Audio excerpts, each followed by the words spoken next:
નમસ્કાર દર્શક મિત્રો, મિસ્ટર ગુજરાત ન્યૂઝમાં આપનું સ્વાગત છે। આખલાઓનો આતંક યથાવત, વૃદ્ધને ઈજા, પાલિકા નિષ્ફળ, અશોક રાઠોડનો આક્ષેપ, ઉગ્ર આંદોલનની ચીમકી।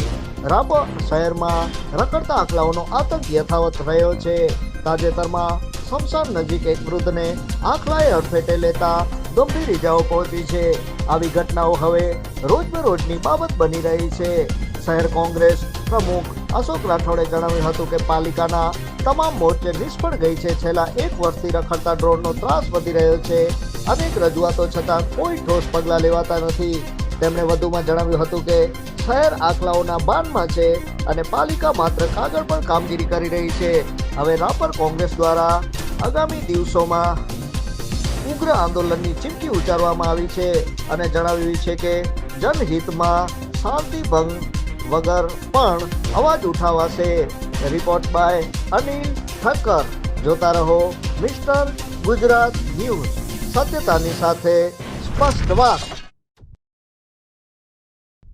રાપર શહેરની અંદરમાં દિન પ્રતિદિન રખડતા ઢોરોનો જે ત્રાસ વધી રહ્યો છે, આ બાબતે નગરપાલિકાને સતત રાપરના શહેરીજનો, જાગૃત નાગરિકો, સામાજિક સંગઠનો અને રાજકીય પક્ષો દ્વારા, મેં ખુદ કોંગ્રેસ પક્ષ દ્વારા અનેકો વખત રજૂઆતો, ભલામણો, આંદોલનો જે કરવાનું થતું હતું એ કરી લીધું, પણ રાપરની અંદરમાં જે આખલાઓનો ત્રાસ છે એ ઓછો થવાના બદલે દિન પ્રતિદિન વધી રહ્યો છે અને નગરપાલિકા દરેક વખતે રાબેતા મુજબ એક જ નિવેદન આપે છે કે પાલિકા રખડતા ઢોરો પકડે છે।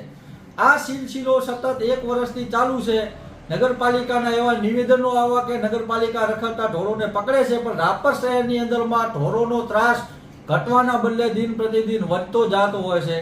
ગઈકાલે એક આધેડ મોટી ઉંમરના એક મહિલાને રખડતા ઢોરોએ આખલાએ હડફેટે લેતા એમને ગંભીર પ્રકારની ઈજાઓ પહોંચી હતી ને શહેરમાં આખલાઓનું યુદ્ધ અવારનવાર રાબેતા મુજબ ચાલુ જ રહેશે એ એક આ કોમન વાત થઈ ગઈ છે, પણ નગરપાલિકાના પેટનું પાણી હલતું નથી।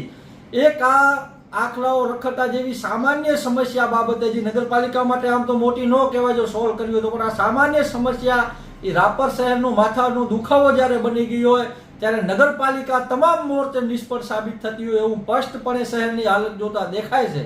અવારનવાર જેમ મેં કીધું એમ કેટલી બધી અસંખ્ય રજૂઆતો કરી, પણ નગરપાલિકા આ બાબતે એકદમ નિષ્ફળ છે। મને લાગે છે કે નગરપાલિકાને કામ કરવું જ કાં તો પસંદ નથી, કાં તો નગરપાલિકાના લોકો આ રખડતા ઢોરો જેવી સામાન્ય બાબતમાં સોલ્યુશન નથી લાવી શકતા, એટલે નગરપાલિકાનું નિષ્ફળ જ કહીશ।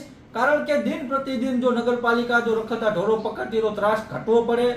રાપર શહેરની અંદરમાં ભૂતકાળમાં પણ કેટલા બધા લોકોના આ ઢોરાઓના કારણે મોત થયા હતા અને અવારનવાર નાની મોટી સમસ્યાઓ, ગંભીર સમસ્યાઓ પહોંચતી રહે છે।